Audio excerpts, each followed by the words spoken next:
இன்னைக்கு ஒரு குட்டி vlog. என்னோட நீடில் பாக்ஸில் என்னென்ன இருக்குன்றதை உங்களுக்கு காட்டுறேன். இந்த நீடில்ஸ் ஃபுல்லாகவே நான் செட்டாக வாங்கியிருந்தேன். இதுக்கு பேர் எர்கானாமிக் ஹோக்ஸ் அப்படின்னு சொல்லுவாங்க. இதில் எனக்கு சைஸ் வேரியேஷன்ஸ் நிறைய இருந்துச்சு. அதனால் நான் பண்ணுறதுக்குமே யூஸ்ஃபுல்லாக இருந்துச்சு. இது வந்து 2mm சொல்லுவோம். இருக்கிறதுலே சின்ன சைஸ் இதுதான். இதிலேருந்து 8mm வரைக்குமே இந்த எர்கானாமிக் ஹூக்கில் எனக்கு கொடுத்துருந்தாங்க. இந்த ப்ராடக்ட் வாங்கினதுலேருந்து எனக்கு ரொம்ப யூஸ்ஃபுல்லாக இருக்குது. ஏன் அப்படின்னா நமக்கு ஹேண்ட் பெயின் இல்லாமல் இருக்கும். அலுமினியமை விட இதில் ஹேண்ட் பெயின் வந்து கொஞ்சம் கம்மியாக இருக்கும். இப்போ இது காட்டுறேன்ல, இது என்னென்னா ஆரி ஒர்க் யூஸ் பண்ணுற அந்த நீடில்.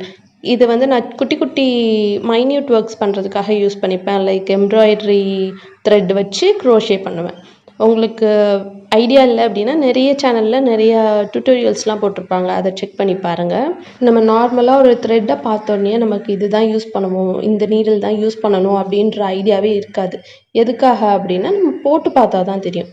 இது பஞ்ச் நீடிலுக்குள்ளது. நான் சும்மா இதில் போட்டு வச்சுருக்கேன், நீடிலோடு இருக்கட்டும் அப்படின்றதுக்காக. இது எல்லாருக்குமே தெரிஞ்சது. இது டாபிஸ்ட்ரி நீடில். டாபிஸ்ட்ரி நீடில் செட்டாக வாங்கியிருந்தேன். மொத்தமாக ஒரு 9 to 10, 11 கிட்டே இருந்துச்சு. இது வந்து செட்டாகவே இருந்துச்சு. ஸோ தேவைப்படுமே அப்படின்ட்டு நானும் வாங்கி வச்சுக்கிட்டேன். இப்போ இதில் என்ன அப்படின்னா இந்த 2 இருக்கா, இது ரெண்டுமே பிளாஸ்டிக். ஸோ பிளாஸ்டிக்கில் உள்ளது வந்து ஃப்ளெக்சிபிளாக இருக்கும், ஆனால் லாங் லாஸ்டிங்காக இருக்காது. ஃபஸ்ட்டு ஸ்டார்டிங்கில் நான் பண்ண ஆரம்பிக்கும் போது எனக்கு பிளாஸ்டிக் தான் கிடச்சிது. அதுக்கப்புறம் தான் ஸ்டீலில் இருக்குன்றது தெரிஞ்சு அதுக்கப்புறம் நான் ஆன்லைனில் தான் இதையும் பர்ச்சேஸ் பண்ணியிருந்தேன். இதோட சைஸ் வந்து முன்ன பின்ன இருக்கும். ஏன்னா நம்ம பண்ணுற ப்ராஜெக்ட் பொறுத்து பெருசாக பண்ணோம்னா பெருசு, சிறுசாக பண்ணோம்னா சிறுசு அப்படின்ற மாதிரி இருக்கும். உங்களுக்கு வேணும்னா சொல்லுங்கள். நீங்கள் எனக்கு டிஎம் பண்ணுங்கள் இன்ஸ்டாகிராமில். நான் உங்களுக்கு ப்ராடக்ட் லிங்க் சென்ட் பண்ணி விடுறேன். ஸோ இது வந்து அதை விட ரொம்ப குட்டி. நம்மளோட ப்ராஜெக்ட்டுக்கு ஏற்ற மாதிரி நம்ம இதை மாற்றி எடுத்துக்கலாம்.